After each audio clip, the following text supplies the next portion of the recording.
Good morning, everyone. Nice to see so many familiar faces. I get to have a lot of fun today because I get to talk about my favorite subject, which is business opportunities. I was one of those weird kids that knew at 10 years old what he wanted to do. So I started my first business at 10. I had a paper route. Right? And then I started businesses in high school. I put on 6 dances and made $500 a dance. I did 2 Christmas tree lots. I did a 4th of July stand, and I did an ice cream booth. So that was for high school. I went to Pepperdine University because they had the best entrepreneurial school in Southern California. So I've been on the path since I'm 10. I mentor at Pepperdine, and I've also mentored at Chapman University over the years. And of course, being a business broker for a long time, that's all you do is mentor your clients and so forth, especially years ago, before the world became computerized and cell phones and that. Most of the business owners were out on an island. At least that's how they felt. So I used to go out and talk to all of them, right? But they ended up coming back to the broker, say, hey, I'm looking for a vendor. Oh, here's 3 that I know everybody else is using in the industry, so forth. So today it's a little different. Okay, you have to go after your clients a little differently. Anyway, I'm going to go over a lot of stuff today. I'm going to make it fun. I'm going to do a lot of referrals to deals that have been done in the past, I was involved with, so forth, in different industries. I'm going to make it interesting. Feel free to stop me and ask a question anytime. More than happy to get into conversations, debates, whatever you're in the mood for. Okay? So I'm going to talk today to you guys basically as realtors, commercial real estate people, and biz opportunity people, okay? The most famous statement ever in real estate is location, location, location. Well, guess what? In business opportunities, it's the same thing. Perfect example, 76th station here on the corner of State College and Imperial Highway. Morning traffic to the freeway. Perfect location. If I'm looking at it as an agent, I'm thinking I give that a 95 out of 100 just to start before I even walk the property, just on the location. I can see from across the street it's new, right? So location is extremely important, and it varies from industry to industry. If it's a car wash, is it as important to be on the corner or mid-block than it is with a gas station? The answer is, it depends. It depends on who it is, okay? What do I mean by that? If you're the best in your industry, I'll give you a perfect example. There's a chain of car washes in Bakersfield called Cruise Through. These guys kill it. How do I know that? Because I had them in escrow and I've been out there. At their main facility, they do 35,000 cars per month. I know this because I stood there at the line for 2 hours and they didn't miss a roller. From 10 o'clock to 12 o'clock on a Friday morning, I stood there. They didn't miss a roller. That means they had 6 cars in the tunnel and they were backed up to the streets. Okay, backed up out into the street. I asked the owner, I go, what's your total so far since 7 o'clock this morning? He goes, hold on, Joe, I'll go find out. Comes back and goes, we just clicked over 1,000 cars from 7 o'clock in the morning to 12 o'clock in the afternoon, right? In 5 hours, they did 1,000 cars. They had 35 vacuums. He told me that originally we had 25 vacuums and we were doing like 20 to 25,000 cars. We didn't realize we were capping ourselves. When we expanded to 35 vacuums, their total went up to 35,000 cars a month. Okay. Very unique. They ran the place like Disneyland. I mean, the guys might have only had polo shirts on, but they were ironed. They might only had Dickies pants on, but they were ironed. They looked professional. Very easy to build a car wash or a gas station. What do you do after that? Okay. These guys were mid-block locations. And the guy looks at me and goes, Joe, what do you think? I go, freak of nature. I said, I've been to hundreds of car washes. This is a freak of nature. He goes, really? Get in the car with me. Okay. So we get in the car he's a quarter mile from the corner. We go up to the corner light, and there's a brand new gas station with a brand new express car wash, $3.5 million above ground. There was birds flying through the tunnel at 1 o'clock in the afternoon because there was nobody there. Everybody was blowing by his place to get to the other place. Why? Because they were doing everything right. I was in a conference with the guy, and I kept looking over. The guy's 6'5", 250 pounds, and rules with an iron fist. So I was paying attention, right? I didn't want to get put in the doghouse. So I'm looking over there. There's like a movable chalkboard, only there wasn't a chalkboard. It was a windshield. I kept looking at it, going, what the heck is that about? Finally I go, hey, I can't take it anymore. What's up with that? He goes, I was hoping you'd tell me. He reaches his back pocket, pulls out a piece of soap. It looks like it came from Motel 6, right? The little bars like that. He walks over to the window, pulls it over. He does a sun. Then he does a lion. Then he does, 6'5", 265-pound guy drawn into giraffe, right? I can't remember what the fourth one was. I go, what's up with that? He goes, everybody in my crew has this piece of soap in their back pocket. If they see a kid in the back seat of a car, they walk over to the window and they go, hi son, how are you today? And do something. Because they know it's going to get washed off and they go in the tunnel. And the kids love it.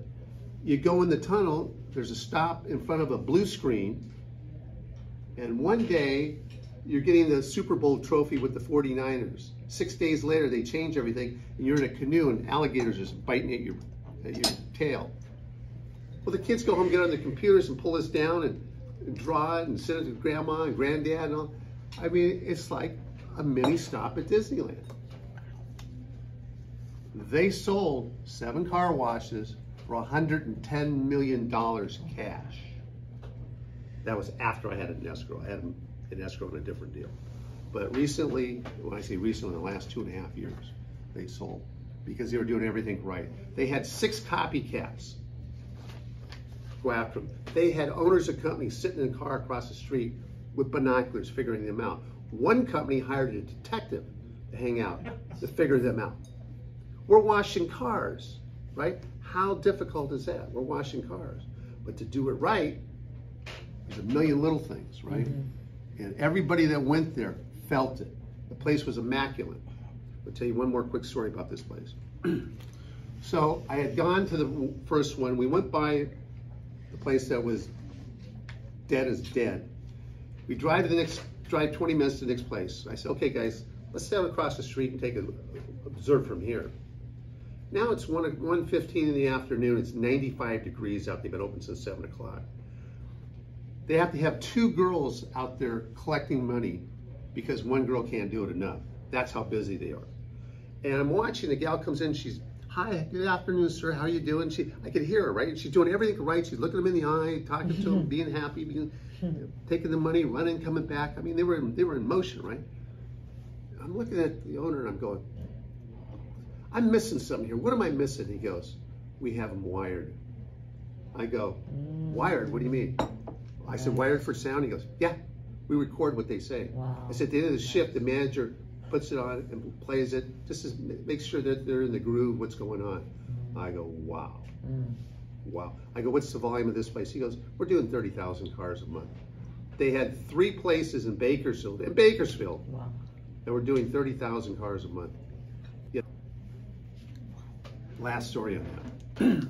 So now I'm like going, hey, these guys invited me out here. They wanted me to analyze one place in Lancaster. On the drive to Lancaster, I'm going, forget that noise. I want all of them, right? That's what I'm thinking, right? I love this. I'm out in Lancaster. Now I'm standing in the kiosk with a young college student, Asian, very bright guy, real personable. And car pulls up, red Camaro, brand new license, paper plates. And he goes, good afternoon, sir. Is this your first time here? Because the guy was sort of looking around. He goes, yeah. He goes, well, take your time. Let me know. You got 3 choices. Let me know which one you want. And he steps back, and he's got a microphone on his shoulder like a police officer. And he goes, Bob, red Camaro. So all of a sudden, Bob comes in. 20 seconds later, Bob's there. He goes, hi, I'm Bob, the general manager. Please let me know if you have any questions. I'm here to help you. And he goes, by the way, first time, try number 2. I think you'll like it. He goes, okay, number 2. Boom. It was the money. So he takes off and goes in the tunnel and starts washing his car. The guy in the kiosk goes, Jorge, red Camaro. I go, okay, I'll bite. What's that? He goes, come on, I'll show you, Joe. We walk around the car wash. I'm standing there.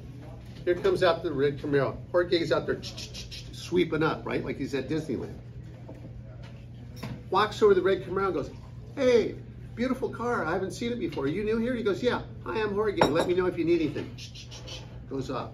The guy had been on the property 5 minutes. He knew the manager. He knew the guy in the kiosk. He knew Jorge that was cleaning up. Do you think he's coming back? I mean, that's more people than he's met in the last month, right? Connecting. Do you want those guys as your competition? Good luck. Okay. So all this means something. Mid-block, entrances, exits, especially in the industries I'm talking about, extremely important. Good access. Population. Population, very important. Why? Instant analysis. For example, in the car wash industry. I know that if I have a car wash in Anaheim, there's 220,000 people in a 3-mile radius.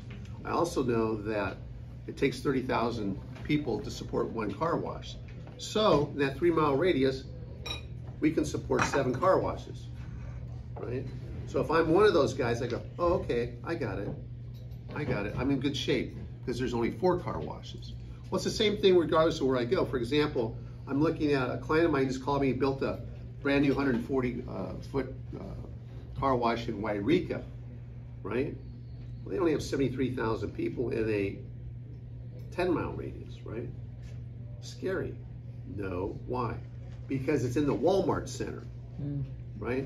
And I know Walmart has done their homework. Most of the really good car wash guys have followed the big box stores around and been very successful. That's what the guys up in Bakersfield did, right? So I know that I'm in good shape because we're right next to the Walmart, right? So we're thinking about making an offer on that place. But I had to check out the competition and I had to check out the population. Okay. I don't know if you guys were given this outline, but I'm going to go through it. I'm not going to hit everything, but I'll mention stuff. And then, anyways, as you're discovering the value of a wash, discovering the value of any business, you know, there's a lot of things that you have to look at. You know, and I'll use it again for the car washes. The tunnel. Most people are selling a car wash because their equipment is in poor shape. It's going to cost them today $1.2 million to replace all that equipment. They're going, it's not doing that good of business. I don't want to do that. I'm going to sell. But the equipment still has to be in good shape for a number of reasons. One, because of your lease. Your lease requires that you keep the building and so forth in good shape. Okay, I'm dealing with one of those right now in West LA in Santa Monica on the corner of 2510 Pico, in the corner of 25th and Pico. Long time established wash, he's got less than 6 months on his lease. The owner came to me and goes, Joe, we're thinking about knocking this wash down and putting 2 restaurants there, but I don't know if that's the right move. He goes, what do you think? And I told him, I said, you should convert it. So after a lot of conversation, he wants me to partner with him to convert this wash. Well, I started looking at it and going, this is land worth, right? He owns the land, right? I'm thinking, I made an offer 2 years ago at a pub 2 blocks away from the Daily Pint. It was 1,200 square feet. You guess what the lease was on 1,200 feet? Any guess? In Santa Monica? $10,500. Yeah. $10,500 for 1,200 square feet. That was a lease on a business that was started in 1984. I don't know when the building was built.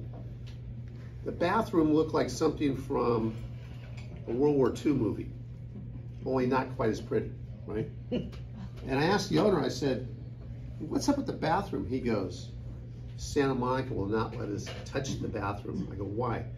Because we have a 48 license and they don't like them. So they have frozen what we can do. I said, really? I mean, it was bare bones. I mean, the pipes were exposed. I mean, that's how bad it was, right? So now I'm thinking, oh, great. This is what I want to do. Go into business in Santa Monica, right? have to deal with them, have to go and remodel all that. Well, it turns out the guy's got plans and permits to convert it to an express wash. Makes it easy. Could be some challenges because there's a grate on the side where you put the vacuums. But the point is, that property is 18,000 square feet. Today's value, $6.5 to $7 million before we touch it. Is that a good move for a car wash? There used to be 32 car washes from La Cienega to the beach. Now there's about 24. Why? Because one of my clients, he built this car wash up, gave it to his kids as a present, right?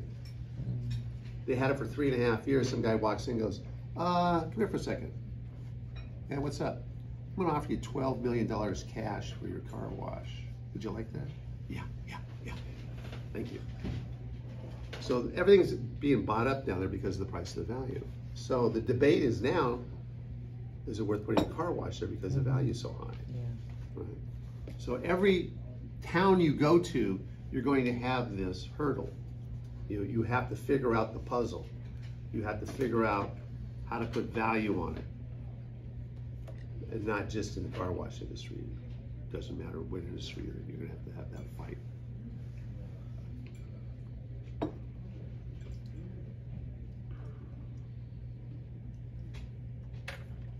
Okay, when you're in escrow, when you're closing a deal, you're going to have a lot of challenges. Okay, I'm going to talk about operations challenges right now. Perfect example, 4 years ago, a buddy from the gym that we used to go to comes up to me and goes, Joe, I got to talk to you. I go, yeah, what's up? He goes, I just bought a restaurant. I go, oh, I'm so sorry to hear that. He goes, no, seriously, I just bought a restaurant. I said, okay, what's up? After we closed, they came in for inspections and the ABC came in. They came up to me and said, by the way, your license does not cover all of your patio tables. That was 40% of his serving. He just lost 40% of his booze business on a restaurant that was doing $200,000 a month. Okay. His booze business was 50% of that. He just lost $40,000 a month income. He goes, what can I do? I go, well, you're in Laguna Beach. Cinch up your belt because it's going to be a while. I go see Brian McKettrick. He'll take care of you. Tell him that I sent you. That was my former restaurant partner. He was over there on Main and MacArthur, not far from the gym, right? So he went over there. Brian charged him $1,000, worked for him for 13 months to get that straightened out. So he's doing, by the way, he's doing very well. I was there about a month ago. Not even that long, about 3 weeks ago. And had lunch. In fact, Will was with me. And it was nice to see him. Anyway, so there's a lot that happens outside of this, outside the box. I opened up a pub in 1999 on Catella, right next to the 5 freeway. And, you know, my blinders are not too tight, right? When it comes to restaurants especially. I opened 13 restaurants, right? I did 12 in 2 years, and this is one of them. So we were wide open. I had checked with the city to see if anything was going to be going on with streets and so forth. Checked everything else out. Not only did we make a deal in the pub, we bought 2 offices with 1,000 square feet next to it each. So we had 2 offices and 2,000 square feet of warehousing next to our 2,500 square foot pub. Everything's going great. We open it up. We only have a beer and wine license, no hard booze, just beer and wine. We're doing $1,000 a night. Not bad. That, 20 some years ago, right? All of a sudden, one night I come in, it's dead. What the heck's going on? Oh, the feds had started construction on the interstate. They were repairing something on the on-rail. So our volume went from $1,000 a night to $50 a night. Oh. Because they were working at night, so they didn't interrupt the daily business, right? I mean, so even if you do all the work, look at the business, look around the business, you can still get cold-cocked by something that's going on, okay? I've seen stuff like that a lot of times. So as a broker, you've got to be aware, you've got to keep telling your client, hey, did you check this out? Did you check that out? What's going on here? Okay, the last couple of years have been very challenging.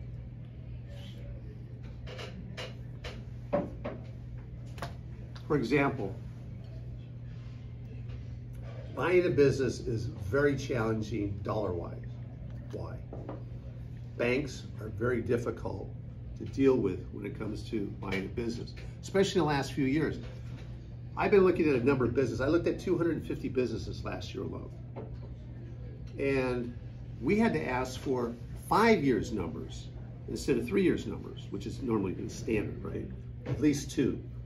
But because of COVID, 2000, 2001, we had to look back to 18 and 19 just to get a feel for what the business is really doing.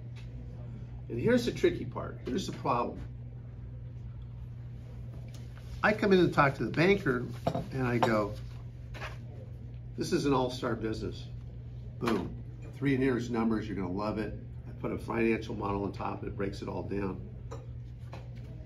Banker looks through it and looks at it and goes, yeah, you're right. This is great. Bob, the current operator, has done a great job. Joe, what have you done? Well, I know the business. What have you done at that location? Nothing. That's right. How do I know you're going to be able to operate at that location? How do I know that you're as good an operator as Bob? Those are tough answers. I've had 30 businesses in 12 industries, and I've never used a bank loan or any of them, ever.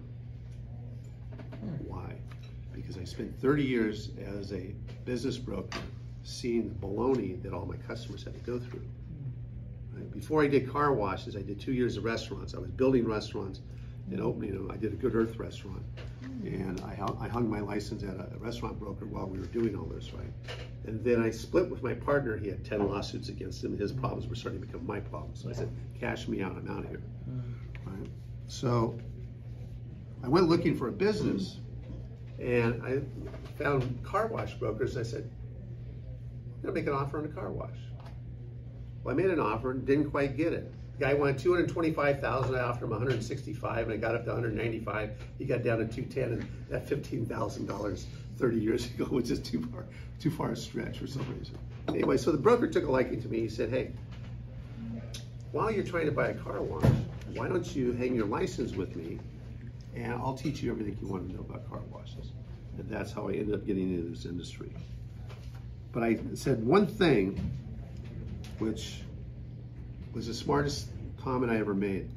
And that was, yeah, I'll come work at car wash brokers under one condition. What's that? That I don't have to pay a commission for anything that I buy personally, whether it's residential or whether it's a business. He said, no problem. I said, thank you. Worst deal he ever made. We bought 18 businesses that decade that he would have made money off.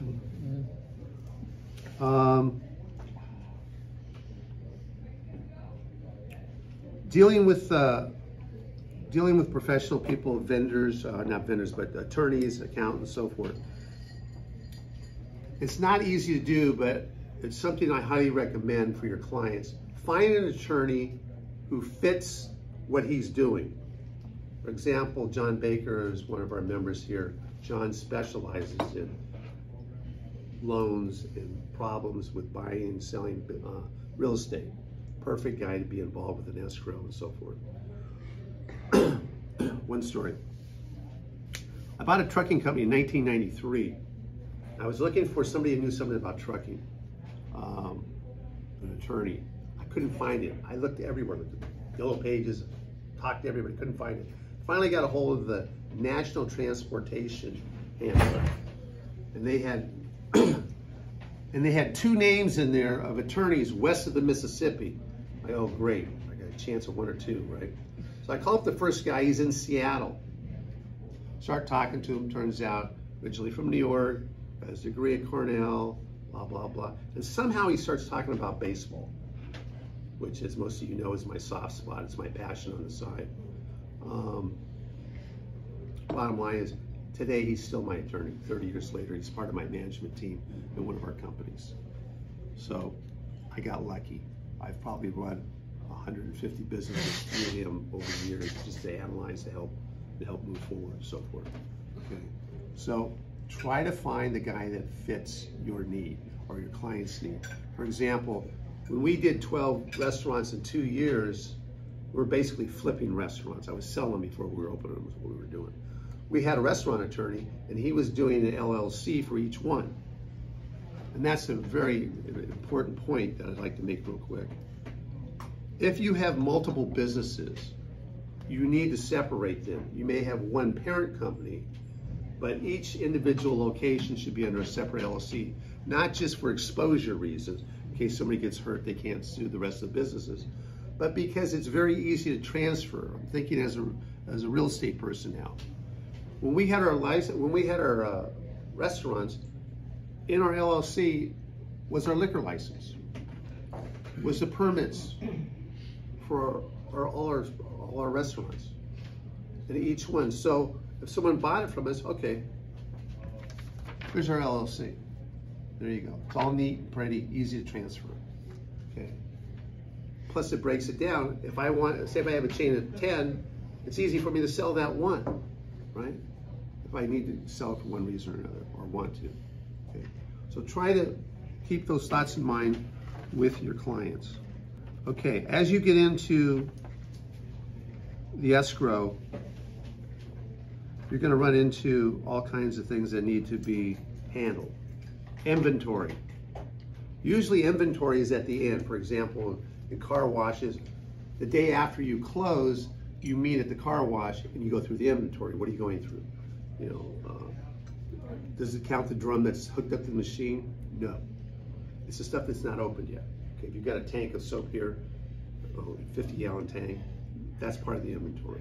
Everything in the boutique, cards, equipment for cars, whatever it is, towels, that's all inventory. In our industry, it's usually about somewhere between $4,000 and $6,000 just in inventory. Same thing if you do a restaurant. You'll close the deal, then you'll go in and go, okay, let's look at the bar. We got $2,000. But sometimes you have a rarity. For example, I mentioned that pub in Santa Monica, two blocks down from the car wash I'm looking at right now. They had the third largest whiskey collection in Southern California. This place is a dive bar, but you can walk in there and get a $200 shot of whiskey. It's a dive bar for rich guys is what it really was. The cheapest drink in the place was $8 for a draft beer. Whiskey started at $12 and went up to $200 a shot, right? And in glass containers all around the pub, they had all these exotic whiskeys. Their whiskey collection was worth $150,000. And that was what you were buying. It was part of what you were buying. Right? So you always have people that are outside the box. Okay? And you have to be able to pick that up when you're in the middle of the deal. It varies from industry to industry. You know, gas station, you've got to analyze the fuel tanks. Are they new? Are they used? Are they double walled? Are they up to code? Especially in California. Years ago, the tanks used to have a flat metal top, right? Well, one of the politicians in California goes, I don't like that. We're going to do rounded ones. And they made that a requirement for every gas station. Turned out his wife owned the company was making the rounded ones. Right? Oh, jeez. Of course. So, there's lots of little things that you have to do and lots of challenges, especially in California. Let's talk about formulas for a second. Each industry usually has its own formula. These are published formulas, right, that are used mostly for banks and so forth, right, and for finding the value, okay? In regular real estate, for example, what this gentleman does, mostly land, you look at the property and you go, okay, it's 1 acre, and in the last 6 months, there's been 6 properties that have sold between a half an acre and 2 acres. And we look at it, we sort of, we'll judge it. Okay, that was just down the street from his, it sold for that amount. And this one was a couple blocks away, sold for that. You just sort of get a feel for it, right? Especially if you've been doing it all your life and You know, you can almost look at it and go, yeah, boom. Right? In business, it's different. And there's exceptions. But, for example, the formula for a full-service car wash is your monthly gross times 15 to 35. Now, how do you find that number? Okay, let's say your monthly gross is $100,000, and I look at it. I just went and looked at 3 washes last Friday. One in Long Beach, they're doing $70,000 a month, right? So I look at it and I go, they're only doing $70,000 a month. So that tells me right out of the chute, it's close to a 15. It's on this end, right? Then I went and looked at another wash that's worth $5 million. Then I just did an analysis last night on 9 washes. I did an opinion letter on 9 washes last night. And they varied from 15 to 35. To 35, they were doing $244,000 a month at a car wash, right? That's a 35. Another one was doing 198. That was a 30. Then they had another one that was doing 140. That's a 22, 23, somewhere in there. So just because I had over 300 listings in the industry, I can almost, look at it and tell you, right? But the formulas really help. Now, there's 4 types of car washes. The next car wash is an express car wash. That formula doesn't work. What do we use? We use a multiplier off of their annual profit. Totally different than what I just did. On the first one, I did a multiplier on their monthly gross. Now I'm doing a multiplier on their annual net or EBITDA, right? And our industry has gone goofy. Why? Because we're the most attractive segment in real estate today. Last year, even more so. Why? Because the real estate sectors are suffering, and there's big money out there, and they got to park it somewhere, right? And what are they looking at in California? 4.5 caps, 5 caps, 5.5. You get a 6 cap in California, you get your tap shoes on, right? You're going, yeah, not bad, right? Express car wash, minimum profit, 44%. Some of them are doing 60%. The one I go to, off the Richter scale, I go to one on 17th Street in Costa Mesa on the border of Newport. There's 27 to 28,000 cars a month, right? That's over $300,000 in gross. Their overhead's $100,000. That's $200,000 a month profit. That's $2.4 million a year. Times 10, which is the bottom of the multiplier. That means that car wash is worth $24 million. Really? Let me look at this. It's on less than an acre. Only 10% of the property is developed, which if you're looking at it as a banker, you go, that's raw land. Anything below 25%, the bank looks at it as raw land. But in the meantime, it's worth $24 million. And it cost me $2 million to buy the land. It cost me $3 million back then to build the wash. It cost me $5 million, now worth $24 million. Really? I'm dealing with that right now.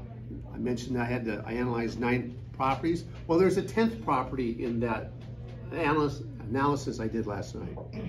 It's not open. The 9 washes are netting $5 million. The 10th wash is going to be a superstar, similar to the one I just mentioned. How do I know that? Because the guy that's putting it together, I've known for 27 years, he's the best operator on the West Coast in the industry, maybe in the whole country, right? He's been working on that deal for 17 years. It took him 10 years in the Bay Area, God bless him, to get the plans and permits. He knows that area inside out. He's got 10 washes up there, right? Well, I've known this guy for 27 years. In those 27 years, he's owned 30 washes. I almost bought one of his years ago in Las Vegas. So I sold this guy, out of the 10 he has, I sold him 3 of them. He bought these 3 washes, and they're netting $1.2 million annually. In 13 months, they went from $1.2 million to $2.3 million in profit because of him. So if he tells me something's going to happen, I'm going to believe him. He still does his monthly financials on all 10 washes just to keep his finger on the pulse. So he knows exactly what's going on, right? This guy is an operator. He put together a package for his car washes, and we'll get into this a little bit later, but he doesn't just go look and talk to the guy. He goes, oh, there's a new belt. I like this belt instead of a conveyor. Where's it manufactured? Ontario, Canada. Okay, gets in a plane, flies up to Ontario, Canada, goes through the factory, and the owner goes, show me your belt. Show me all about it. That's how this guy thinks, right? So he's analyzed every nut, bolt, thing that goes into a car wash, right? He has it down pat. Talks to the manufacturers like they're working for him. So this guy tells me, Joe, here's a performa, pushed out 5 years. I'm gonna net $2 million 2.5 years into this. Second year, $1.8 million. First year, $1.2 million. Okay, let me think about this for a second. 9 washes are doing $5 million. 1 wash is now going to do $2 million. 1 wash is taking up 30% of the whole net. How am I going to sell it to a bank? How am I going to sell it to the money? How am I going to go, oh, this guy knows what he's really doing. This guy really knows it. I got to sell that. That's tough. Okay, but that's part of what you do as a business broker. You have to look at it, you have to know who you're dealing with, you have to analyze it and go, oh, okay, boom. Now, a couple other formulas real quick. Trucking industry. Formula is totally different. In a trucking company, it's the value of your equipment plus 8% of your gross. Guess what? I bought 3 trucking companies. It makes sense. If you pencil it out, it makes sense. That formula works. I gotta tell a little quick story. About 12 years ago, 13 years ago, I'll be exact, the end of 2007, right? 16 years ago. Right before 2008, the famous 2008, right? Life before and after 2008. End of 2007, I spent a year trying to buy a regional truckload carrier out of Pensacola, Florida. They had 300 tractors and 350 trailers. They were doing big business, right? They're doing $4 million a month. And they had a very unique situation. The largest car manufacturer on the planet is in Alabama. 2.5 million square feet under roof. I know this because I was there. There's 11 warehouses around it that feed that manufacturing plant and the second trucking terminal for this company. He had 50 tractors there, and all 50 tractors were paid for 3 moves a day, whether they made them or not. Now, if they made a 4th move, they got paid. When I say moves, what does that mean? They drove down to Louisiana, to the port, brought stuff back to the plant. Then they would drive around to the warehouses and take it down to the plant. The plant was very, very together. For example, we're building white cars at 8 o'clock in the morning. 9 o'clock, we're building blue cars. 10 o'clock, we're building red cars. And they had everything lined up, the process behind it, right out to where the trucks were. And they were bringing stuff in and out and having everything lined up. So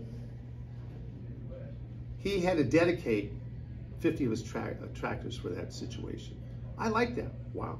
Get paid for 150 moves a day, and some of them were only a mile or 2. I like that. It got standard pay for it. So we worked really hard. I flew down there twice.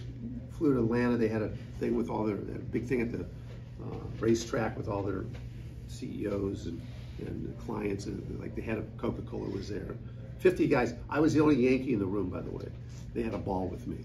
Anyway, we couldn't get the deal together on the financing on some of the equipment. And I just finally said, hey, enough. 3 months later, 2008 hit. they had to mothball 125 tractors like that. Some of them still had loans on them, right? What do? They couldn't sell them because there was so much equipment on the market. The prices went down. I mean, literally the prices on equipment went down 2/3. They couldn't give the stuff away. It would have taken 10 years to dig out of that. So sometimes the deals you don't make are the best deals you ever do. Okay, now I talked about formulas in multiple industries. The number one formula is the manufacturing formula, which is basically a multiplier of your net. I mean, the restaurant industry is a spin-off on that. Most of the restaurants right now are going for anywhere from 1 to 2 times their net, 1.5 times, 2 times. Something really big, a little bit more, 2.5, 3 times. Other industries are going for 10 times. Last year, the car wash industry was so hot, things were going for 18 times. I saw a deal for 25 times. What does that mean? Well, we're netting $100,000 a year. The price is $2.5 million. Thank you very much. How do you make sense out of that? Now, I'm talking about dealing with some of the biggest banks, biggest investors around. Perfect example. There's a chain of car washes down in San Diego called Soapy Joe's. They have 21 locations. Only 16 of them were open last year. Right? 16 open, 21 locations. We made a bid of $210 million for 21 locations. Only 16 are open. That's over $10 million a location for a car wash. Guess what? There were 16 other bids. We didn't even make it back. We didn't even make the top 5. Somebody came in and bid almost $400 million. That's $20 million a wash almost. I don't know what the exact number was. Guess what? The deal didn't go down. They couldn't get it closed. But somewhere along the line, it fell apart because it didn't make sense. You have to know the money person or your client's money person, what they want and what they're looking for. For example, there are companies out there that are very good and very sexy opportunities, but their deals make no sense unless you're dealing with the right guy. Perfect example. It's not for sale, it's never been for sale, but I'm going to use it as an example because everybody in the room knows it. Anybody here has never heard of In-N-Out Burger? Anybody ever been to In-N-Out Burger? Okay. In-N-Out Burger. They have 390 locations. They average $575,000 profit per location. And their value is $3 billion. I started scratching my head and I'm going, huh, $3 billion? You know, so I started rounding numbers off. I go 575, 600 times 390, you know, $200 million. You know, what, $200 million times 10 would be $2 billion, not $3 billion. Oh, no. So I pulled the calculator out, got a little, turns out at $3 billion, that's 13.6 times their gross. I'm going, that doesn't make sense. How could that be? And then I crunched it a little bit more and I go, oh, on a cap rate, it's 6.6. Now, usually cap rates are for properties, industrial properties, passive properties, basically landlord properties, right? In a business where you have employees and you're working all the time and I'm thinking about it 24 hours a day, that's not passive, right? I mean, when I had my trucking company, I used to get calls at 1:30 in the morning. Hey, Joe, I just hit a road hazard. I blew 2 tires. I said, well, I'm in Newport. You're on the way to Phoenix. Call one of our vendors. Okay, call me back. You know. Okay, calls me back at 3 o'clock. I'm on the move now. Great. So that's not a passive business, right? But In-N-Out Burger, no franchises. They own everything, right? They have total control. And their cap is 6.6. Now, to the right investor, that would be a sexy deal, right? Because they know what they're getting, and they have all those options to go public, to franchise, licensing rights, whatever they want to do. So for the right buyer, that would be a sexy deal. So sometimes, boom, you got to get the formulas out. Now, I'm going to make a comment here that doesn't go out of this room, okay? Just to emphasize this point. Sometimes, even if you think you know what you're doing, you got to do something that doesn't make sense to you. I recently made an offer on the LA Angels. We were the only group to make a written offer on the LA Angels. We were dealing with their sports investment banker in New York. And he had it listed for 2.5. I said, what does Artie want? He goes, well, we're looking at 2.5. I said, is that what you have it written up for? He goes, no, I don't have it in writing, but he wants 2.5. I said, okay. I said, let me go back and crunch the numbers and figure it out. So we thought about it, I noodled on it for a while. And I go, I'm gonna blow him out of his socks. Worked on it for 6 months. So I'm gonna blow him out of his socks. I'm gonna give him an offer he cannot turn down.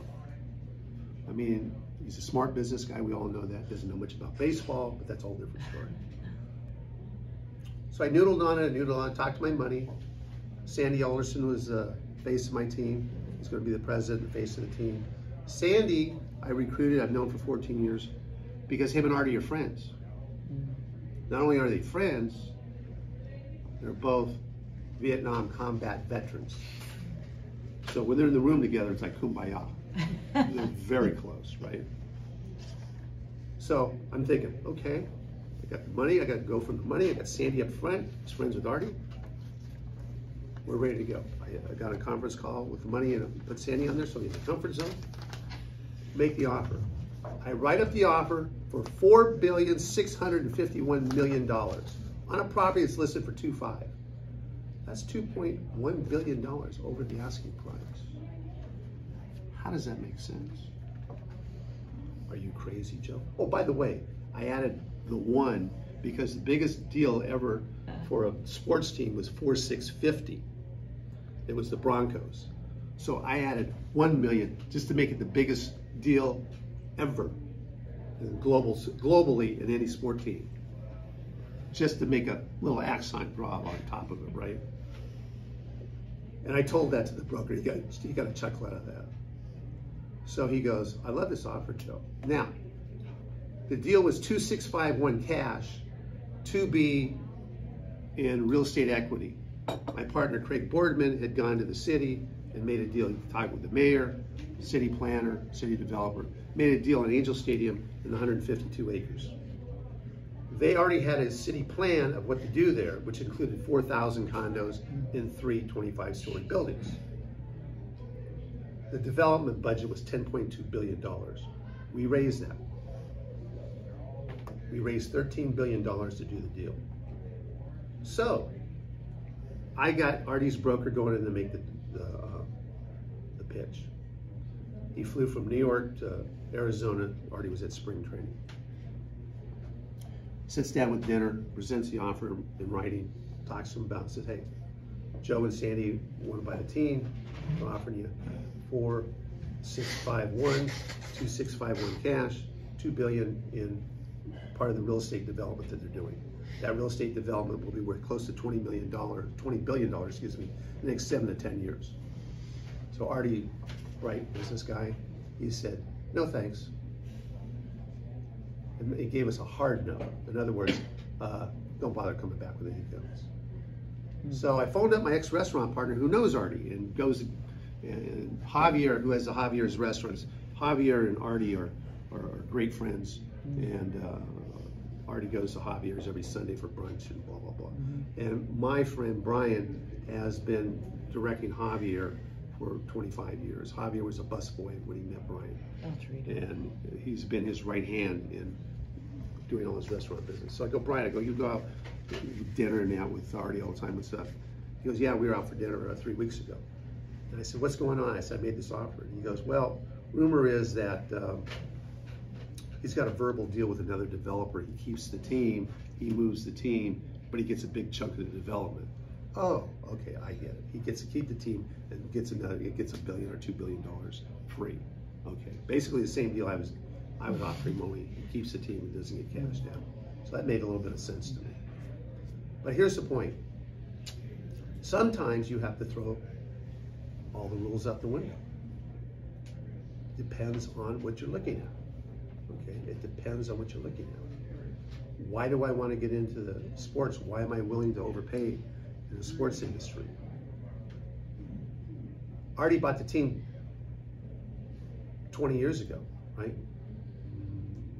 2003. Paid $183 million. They just got bumped up in value to $2.7 billion last month, a month after I made the offer. They were at 2.2 when I made the offer. Now Forbes has them at 2.7. Right? So they don't cash flow that well. In other words, their cash flow is about 7% to 10% annually off your investment. But if you add in the appreciation, Artie, 50% annually. Go find that. So you add the appreciation with the cash flow, you're looking at 57 to 60% annual return. Now that's a pretty sexy place to park your money. Right? I've got another deal I'm working on right now, but I have to wait till it gets spun out of a publicly traded company. You'll read about it in about 4 months. So I'll let you know. Anyway, I'll wrap up here pretty quick. Lots of different rules with BizOps too, especially if you're dealing with larger companies. Large companies I've dealt with in the past, Liberty Media, Chevron, I'm dealing with right now. My partner's made a deal with a guy I mentioned earlier up in the Bay Area.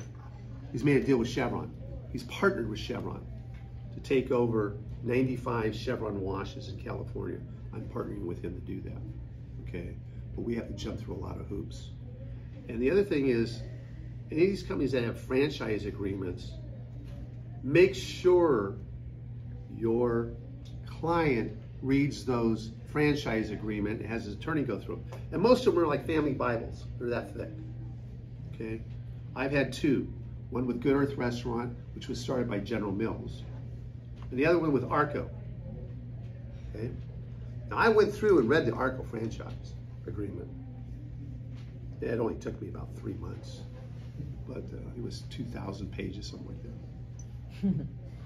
But in the article on like page 944, it says you're not allowed to file bankruptcy if you're an ARCO franchisee.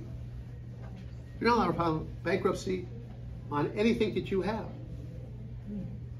Well, I had gone into this ARCO deal, for an ARCO station in San Bernardino.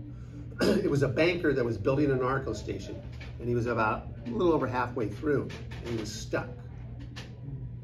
And someone introduced him to me. I put the deal together, I brought in the money, and I said, we'll finish it off and we'll move forward. Which we did. So we built an ARCO station, AM, PM, with the ground up with a 70-foot car wash. Which, by the way, is a lot of fun and a real challenge. We went from $0 to $100,000 in the C-store, from 0 to 260,000 gallons a month in 4.5 months. Like riding a bucking bronco. It just blew up in front of you, right? Anyway, back then, this is 11 years ago, there was a little earthquake in Calexico. You may remember it. Went into Mexico and California. Wiped Calexico out, basically. My partner had a Farmer Boys restaurant down in Calexico. Their business fell in half. And he spent 6, 8, 10 months trying to put it back together, couldn't do it. So he decides, well, my name's not on it, it's in the LLC. Well, guess who owns the LLC? My partner. He thought, well, ARCO's not gonna find out about that. Really? So he files bankruptcy on his Farmer Boys, excuse me. And about 2 months later, on a Saturday morning at 8 o'clock, ARCO walks into our ARCO station, walks behind the counter, pulls our card out of the computer, and shuts us down. And then starts taking the signage off the walls. We lost $3 million in 10 seconds. We no longer own the ARCO station. Our franchise got shut down because my partner thought he was smarter than the franchise. Right? Funny part to that was one of the guys that came out and wanted to buy it had to deal with me, right? It turned out he owned 35 other gas stations, so he ended up becoming a client. I ended up selling him gas stations. So I actually made money off of it. But we lost $3 million. That gas station today is worth $8 million, by the way. Minimum $8 million, right? So I lost $3 million then, would have been a little bit more today. Joe? Yeah. Similar stuff to that. Talk more about access, California special car wash laws, and liquor license. Yeah, I'm getting into the licenses right now. Yeah. I'm going to get into the vendor. Anyways, agreements real quick. Licensing rights, advertising agreements, all kinds of different agreements. Customer service agreement. For example, when I had a trucking company, I had a service contract with all my customers, excuse me. And what was in that service contract? Well, let's say I'm hauling for Greg and I'm going to Phoenix and I'm going to Tucson, I'm going local. In fact, that's what I did for Wall Street Journal. It was one of my big accounts. I was doing $50,000 a month with Wall Street Journal. We were making 5 moves a day. Well, the one going to Phoenix was a certain rate, the one going to Tucson was a certain rate, and the 3 local were different rates. So I had 5 different rates to 5 different places I was going to for them daily. Plus, my employee worked for them. He loaded all the trucks for everybody, not just me, but my competitors, right? In that service contract, I had the right to raise the price anytime I wanted to for fuel reasons.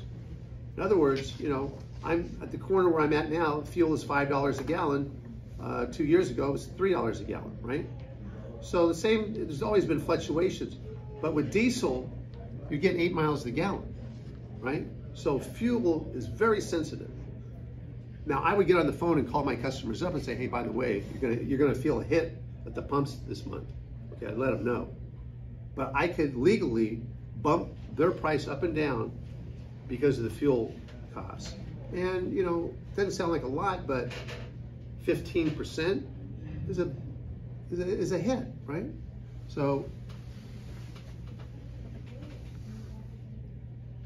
all these agreements mean a lot, and they're very valuable.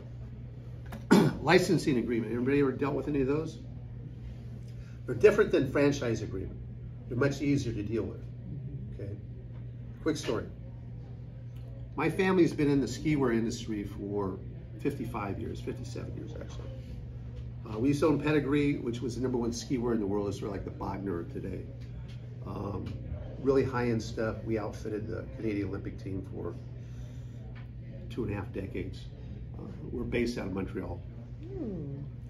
My cousin phones me up and goes, Joe, I'm living in Malibu at the time, a county line. I'm working for either Malibu Realty or Fred Sands, I can't remember. And he goes, Joe, hey, I gotta come out for business. I wanna stay with you. You got an extra room, right? I said, yeah. Yeah, I go, okay, I'll pick you up at the airport, come out, we'll pick him up. I go, where are we going? He goes, we're going to Ventura tomorrow. I said, okay, it's only 20 minutes away from my house. So that's that county line. So I go, why do you want me to go? And he goes, what do you do for a living? I go, I put deals together. And he goes, exactly, that's what we're gonna do. Okay. So there's a little company out there called Patagonia. Anybody heard of Patagonia? Yeah. Well, in the mid-'80s, Patagonia was doing $1.5 million in business, right? I go, where are we going? He goes, we're going to a little company called Patagonia. I go, I've heard of them. They make real high-end tech climbing wear and stuff like that. He goes, yeah, exactly. So we drive to Ventura, and we pull up to a surf shop. I mean, a surf shop from like 1960, right? Wood, everything's wood. You walk in, wood, right? Looked like a cabin up in the mountains. Photos everywhere, posters everywhere, people climbing. So anyway, long story short, we go in and sit down with them, and we walk out, and I negotiated a licensing agreement with them. They had everything west of the Mississippi to the West Coast. We had everything east of the Mississippi, Canada, Europe, and Asia. We had the world, they had the Western states for their company. 6-year licensing agreement. The agreement was they put all the designs together, they cut the patterns, they sent it to us at Montreal, we put it in our factory, we build the garments, we plug them into our global network, and we make the money. So, what was the agreement? The agreement was we pay them 6% on a product we're marking up 400%. Like that deal? Pretty good deal. We put Patagonia on the map. 6 years later, license right, they had big smiles on their face. Guys, geez, thanks a lot. Really appreciate it, but we're not going to renew your license agreement. Oh my God. Okay. Well, we took them from $1.5 million to $30 million, right? In 6 years. 10 years ago, they were doing $300 million. Last year, they did $1 billion. I mean, I go on a 3-mile walk around Balboa Island every day, and I must see 5 Patagonia. I had a meeting Monday. No, what was it? Friday, I had a meeting in Long Beach. Guy walks in wearing a Patagonia jacket. I just started laughing. I can't get away from it. Oh, by the way, I never made a nickel off the whole deal. I put together the license agreement for my cousin. He made all the money. I never made a nickel off the deal. So that was one of the biggest deals I've ever heard of. So anyway, so the reason I bring it up, all these agreements mean something, and they can mean a lot, right? It can mean a lot of money. So be aware of what your clients are doing. Now, as Steve mentioned, there's a lot of other little things that you got to look out for when you're in escrow, okay? And you'll have a list of them. I mean, for example, logos. Do you own your logo? Is it an agreement? If I have a franchise, if I'm an ARCO dealer, what can I do with that logo? I don't know. You better find out. Okay. I got offered a deal on 6 pizza parlors, and they wanted to do an asset sale. Then they wanted me to pay them key money, and oh, by the way, I got to pay them $2,500 a month for the logo. Really? No thanks. I'm working for them. I want $300,000 key money just to take over their lease. Really? Maybe that works in West LA, but it didn't work with me. Okay, when you're in escrow, you're gonna be dealing with a lot of different things. Brands of gas, who's gonna deliver the gas? What rack are you going to, which is a slang for refinery? Can I shop around? Does the brand shop around? Is it gonna affect my quality? These are all things that you have to find out while you're in escrow. And I'm staying away from the ABC stuff that most of you guys have dealt with before. I'm trying to throw out the stuff that can trip you up. C-stores. They're tricky. Why? Because you're dealing with alcohol. At least you want to be. Beer and wine license. Now you have an on-site license. What does that mean? Excuse me, off-site license. You buy on-site, you take it home. You don't drink it there, right? Now, on the ARCO that we opened up in San Bernardino, we had a beer and wine license. We're killing it. I'm selling $300 a day in single beers, plus the 6-packs, 12-packs, all that. But just in the single beers, I'm selling $300 a day. Why do I remember that? How do I know that? Because after I was open for 2.5 months, San Bernardino passed a law, I can no longer sell single beers. Thank you very much. $300 a day didn't sound like much. That's $9,000 a month. On a store that was doing $100,000 a month. I just lost 10% of my business. I didn't see that one coming. Right? So, lots of stuff for your clients to look out for. Core-Mark used to come in every 10 days and restock my store. By the way, store I had, inventory was $350,000 on-site inventory, right? That was getting restocked every 10 days. That's the kind of volume we were doing, right? Now, here's something that most people don't realize when they take over a business. You better have a lot of cash, and you better have it in your account. Why? Because the big boys today want direct deposit. They want to go into your account and hit your account on a certain day. And they don't even tell you. Core-Mart used to hit my account 3 times a month. I had an idea when it happened, but I didn't know exactly. Now, same thing with the gas. We were doing volume, right? 260,000 gallons. I was getting 6 drops a week. That's 9,500 gallons per drop. They didn't hit my account on the weekend, they hit it during the week. And they didn't tell me. Sometimes they hit it once, sometimes they hit it twice. One Thursday, it hit my account 3 times, that's $25,000 a hit. Thank God I had enough money, and thank God that Core-Mart didn't hit it the same day too. That would have put me over 100,000, right? And that money better be there, because if it's not, guess what? Now you go on cash, which means that I have to cut a check for $25,000, hand it to ARCO before they even go pick it up. That's a drag, right? Thank God that didn't happen. These guys are the big boys. They don't play around. As I found out, they came in and pulled our card and canceled our ticket, right? They play for keeps. So your clients better know that. They better be ready for it too. Okay, then you have to deal with a lot of vendors. For example, in the clothing industry, you're dealing with multiple vendors. People are doing your fabrics and so forth. And I'm not going to try to sound prejudiced here, but you have to take into account who you're dealing with.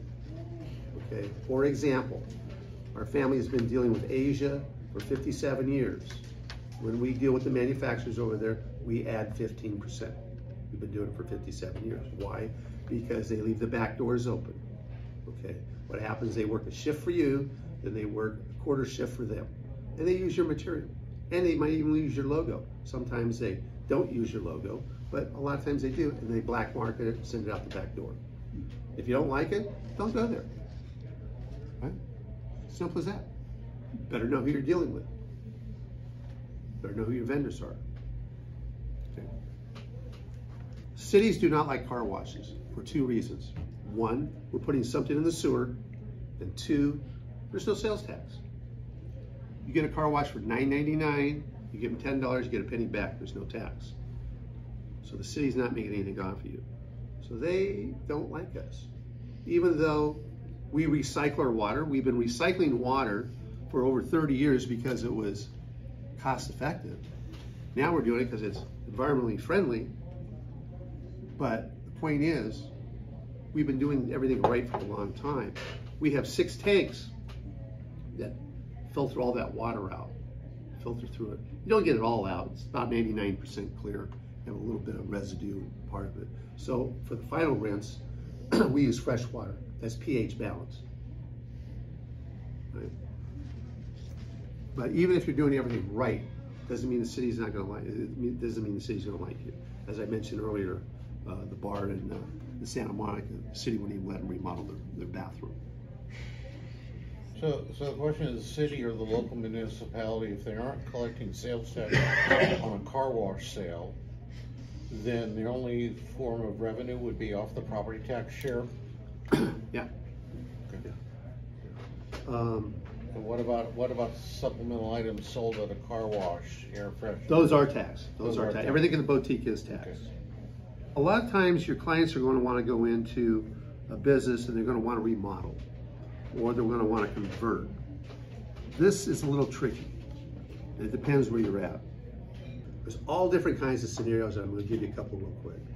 1, you want to build, okay? I don't buy or get involved with anything unless they already had the plans and permits. Why? Well, let's use car wash, for example. It takes 18 to 24 months to get plans and permits. You have to put out $125,000 before you get a yes or no. So that's risky, right? $125,000 investment, they can go, no thanks. When I was doing restaurants here in Orange County, there were certain towns I wouldn't even look at. And we were going around looking at all these little locations. Basically, we would go look at a shell and figure out what we want to put there. Okay, we'll put a pub, then we go in there and sit down. We go, okay, we're gonna put the bar over there, we're gonna put this over there, put that over there. Okay, then we take it to our architect, basically give him an outline, draw it up, and we'll do it. But there were certain towns that we would, Laguna Beach, no thanks. Nightmare on Elm Street, right? Huntington Beach, with the restaurant industry back then, we wouldn't go into. I did 5 in Fullerton. I love Fullerton. Of course, I coached high school there, and I coached the college there. So I just love Fullerton. Other towns are easy to deal with, some aren't. And because we were so active, we found this out, right? Well, it's the same thing with every industry. You're gonna find issues with different cities and different challenges. One thing I didn't mention about the restaurant is the ABC license. ABC department is a joke. They're not working for us, they're working against us. On purpose, they will leave stuff out of the file. In other words, here's the file to go, we'll make an appointment for you. You need to fill this out, have your attorney look at, blah, blah, blah. Here's 10 pages. Well, it's supposed to be 12 pages. So you get it all done, spend the money, come back for your appointment 6 weeks later. Not complete. You have to make another appointment. Did it on purpose. Set you up for failure. Yeah, exactly. I helped 9 customers get liquor license. I got 3 myself. So after sitting there through 12 times, I finally figured it out. They're jacking these people around on purpose. It's recreation for them. So I would sit there and go, psst, come here. Go back and ask for the other 2 pages. Huh? Trust me. They go back. Is there something missing here? Oh, yeah, okay. And they didn't have them stapled together. They had them in pigeonholes. Okay, one here, one there. They're just dancing. They're just dancing the whole day. They got nothing to do and they're dancing the whole day. Why didn't they have the 12 put together? Oh, boom, there you go. They made a presentation. It'd take 15 minutes to put together. It's a joke. But they're affecting, you have to deal with them, right? So you do run into that kind of stuff. Example. I'm working with a client and he's remodeling his car wash. His dad had built this car wash 30 years before. This is in Tustin, across the street from the city hall. He's redoing the car wash. They came in and closed him down in the middle of his, and he was a Chevron dealership on top of it, right? So they had gas, they had full service car wash. Calls me up and goes, Joe, I'm shut down. I said, let me make a phone call to another client that deals with them a lot. Call him up and I go, Tom, what's up? And he goes, let me talk to the guy. I'll call you back tomorrow. He goes, I need an airplane ticket to go to Hawaii. I said, okay.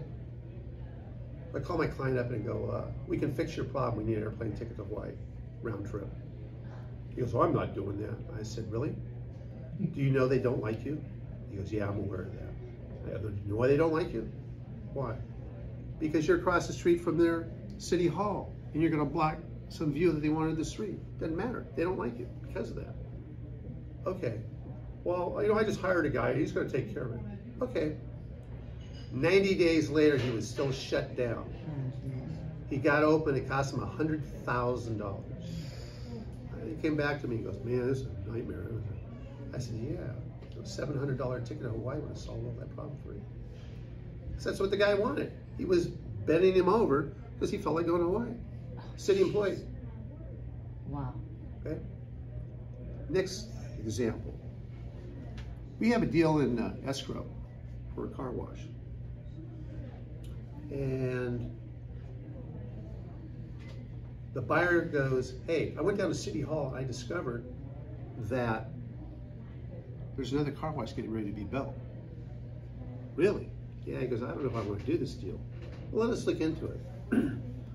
So my partner calls up the seller. He goes, hey, buyer's thinking about pulling out the $6 million deal, right? In 20 years ago. He goes, I don't want that to happen. And he goes, what's the problem? He goes, well, there's another car wash, and they've got a permit, and it's not far away, it's only a mile away. He goes, let me talk to somebody, I'll get back to you. So he calls my guy back and says, hey, I can fix the problem. It's gonna cost us $10,000. I'm gonna put up 5, and you're gonna put up 5 out of your commission. The guy goes, okay. It's a 6-figure commission, $5,000 didn't sound like too much, right? So they took care of the guy at the city, and guess what? That permit went away. They closed the deal, built the car wash. Then the car wash never got built. Guy did really well. The seller did well, the buyer did well. That's the real world. You're dealing with biz ops. Not that I want to get involved in that, but it does happen. Mm-hmm. Not so much today, but in the old days it was a little different. Mm-hmm. One of the last things I want to talk about, I'm going to talk about money a little bit. Before that, I want to talk about leases. Leases can be very, very good for you. Most people don't think so. Okay. 12 years ago, I created a lease for a client. He had a piece of land, and he had plans and permits to build a car wash. He didn't want to do it. It was on Brookhurst, and I believe the cross street was Garfield. Wow. Great location. I don't know if you're aware of this, but from the beach to Brookhurst to the 405 freeway, it is busy. Yep. You're talking about 80,000 cars a day. Right? Great location. So I created this lease, and I put the plans and permits with it. And I put it on the market for $800,000. You're not buying any land, you're not buying a business, I'm selling you a piece of paper. We created 2 pieces of paper, we go on the market for $800,000. I sold it in 2 weeks. And it closed. Why? Because the lease was great. It started off, it stair-stepped up, a great corner. If you looked at it, everything was great. Great location, great lease, plans and permits were beautiful. The guy ended up building a nice place. It was a great deal for a builder who had a partner. They did make one glaring mistake I won't get into, but a lease is a good thing. Why? If you have a piece of property, let's look at the one I'm talking about in Santa Monica, $6 million. If I had to buy that property, I'd have a big mortgage, right? We'd double my lease. And oh, by the way, if your lease is 31 years or longer, it acts as real estate. I could exchange it. If I have a 35-year lease, I could exchange it just like a piece of real property. It qualifies. Okay? Now, the other thing with the lease too, banks want usually a 5-year cushion on a loan. So if I have a 35-year lease with 2 5-year options, banks are going to love me. I can get a 30-year lease. I mean, a 30-year loan, excuse me.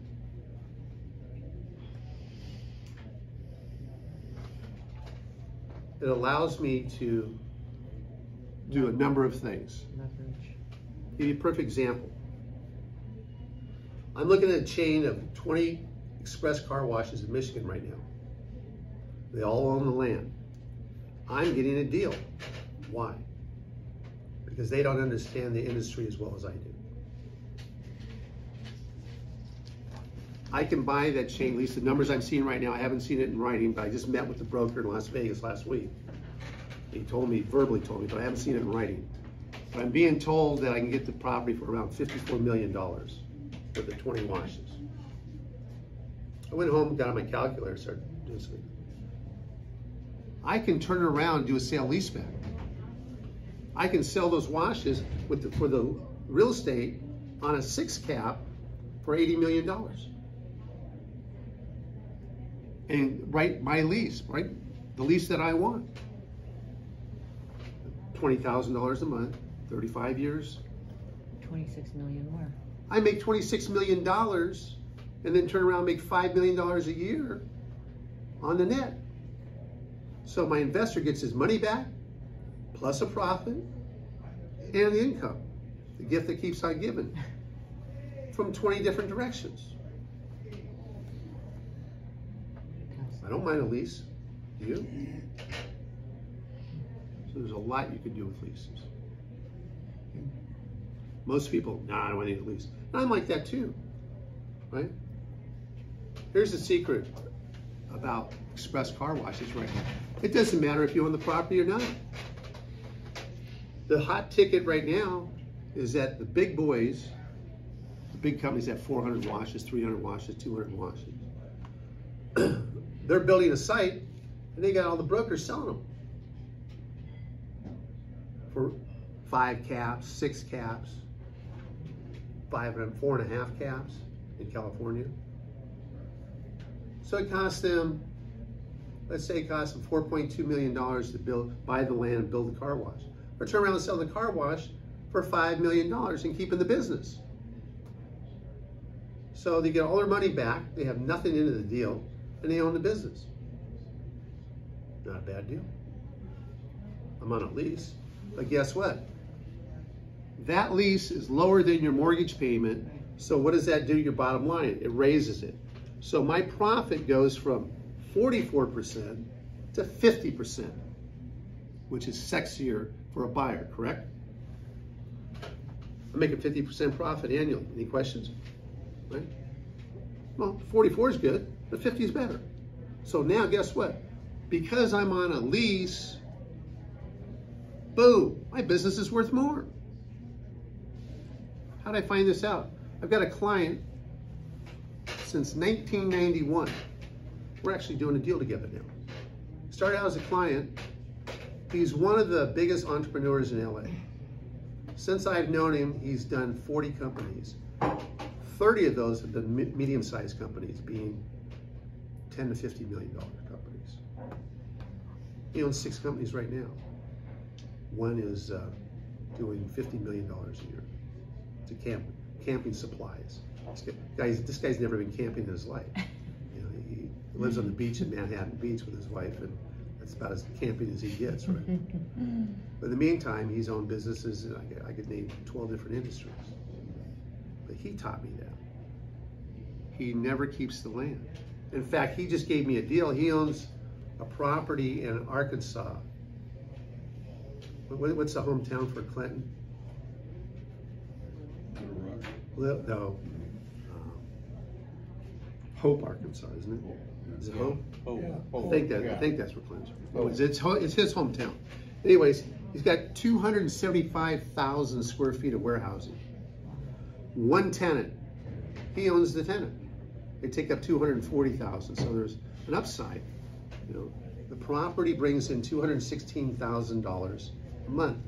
He gave it to me. He goes, Joe, I'd like to see that equity come back to California, see if you can park it anything. Well, I just made an offer on a property in Newport Beach, and I'm using that as a down payment, right? Because the property I made the offer on, they had been leasing it out. So now it qualifies as an income property, right? So I can trade one income property for the next income property, which is a residential house. And oh, by the way, I get to tell the people, no maintenance. My partner owns the property and owns the tenant right now. So for you, it's just mailbox money, right? You're just gonna go to the mailbox and pick up your check every week.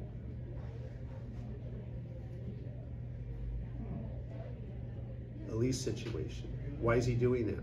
Because it's gonna drive his business a little bit.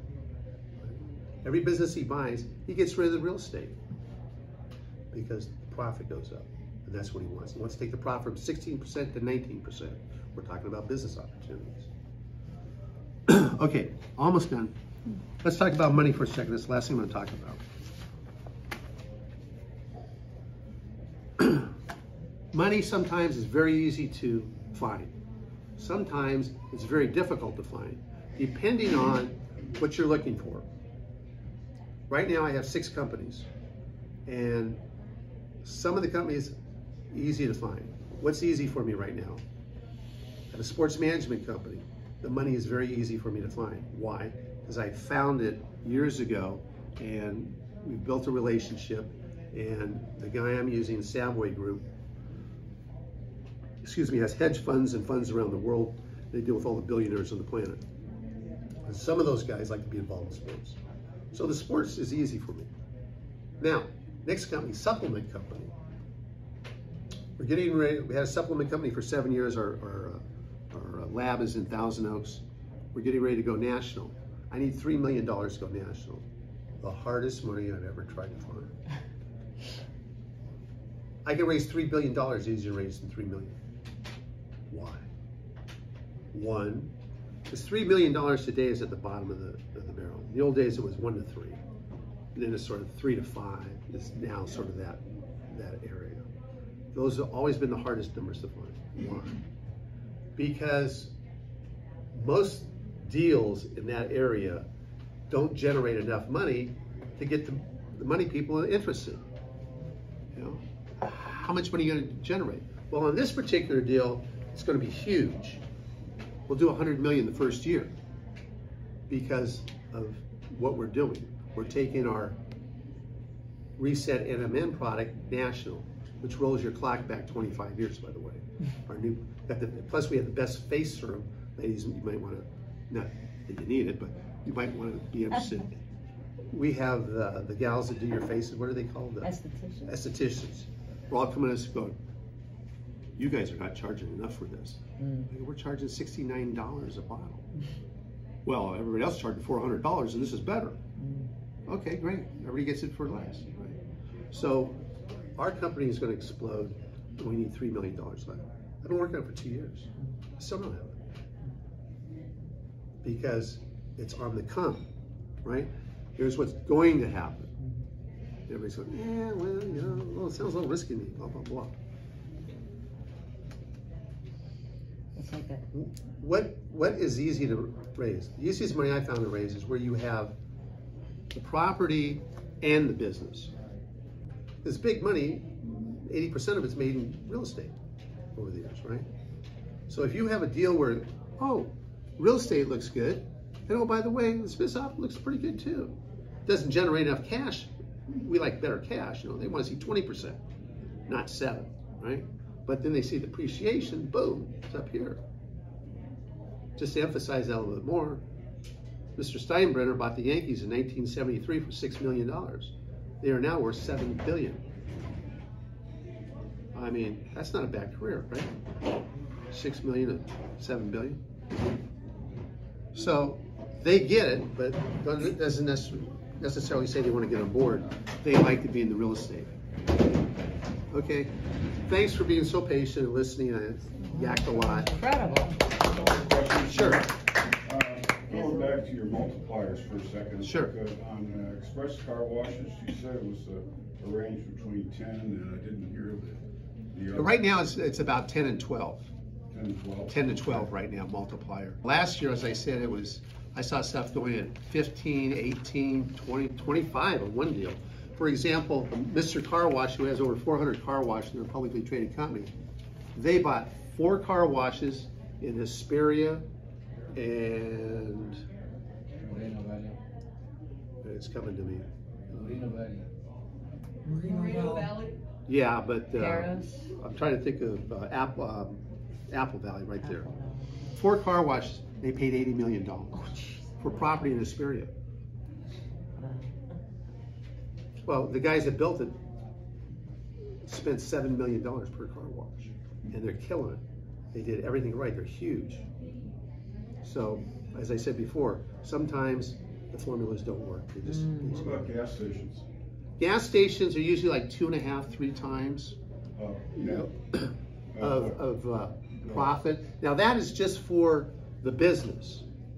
Okay, that's not counting the land and the development. Okay, gas stations right now are killing it. This gas station in the corner right here, 8, 9 million for a gas station. I'm looking at one right now. I went and looked at one in the corner of Crenshaw and Slauson in a tough part of the town, right? Right next to one of the blue lines right there. I walked in, it was the ugliest car wash I've ever seen. Let me rephrase that, the dirtiest car wash gas station I've ever seen. They went over $5 million for it. Really? They're only pumping 70,000 gallons, they're only doing they're doing 70,000 in the C-store and pumping 65,000 gallons, which is not much. Right, Tony? $5 million plus. Shell station. I love it. You know why? Because it has a car wash, which I can convert to a mini express for less than $1 million. and we'll make $500,000 off the Mini Express. We'll make more money off the little car wash than we will off the gas and the C-store. Any other questions, comments? Ms. Ops? Great information, thank you. Yeah, tremendous. Oh, thank you. Thank you.